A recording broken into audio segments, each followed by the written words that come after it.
So they have a combination chart here, which in this case is a line chart combined with a column chart. They're trying to show the data in the same space.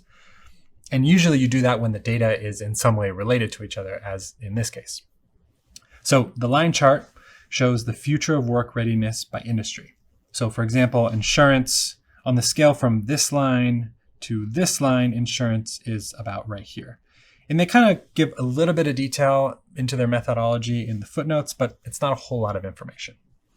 And then the other thing that they're showing is a lot more straightforward, which is the share of deskless workers. And that's indicated by this column chart down here.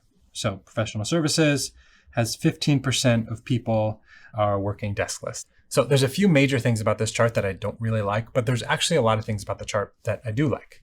One thing, for example, is I like that they've removed anything on the chart that isn't necessary. So in this case, for example, for the share of deskless workers, they've got the values right in the columns themselves. So to put an axis on this chart right here would just add to the distraction. Another thing they've done really well is to draw attention to the things on the chart that matter the most. When you're building your chart, the goal is you want to simplify it as much as possible and then draw attention to the parts of the chart that are going to illustrate your message. This right here is a textbook example of that. They've put a box around this section to indicate which industries are leaders and another box to show which industries are laggards. And again, this helps me focus my attention on the parts of this chart that matter the most. My main gripe with this slide is that they decided to use a combination chart.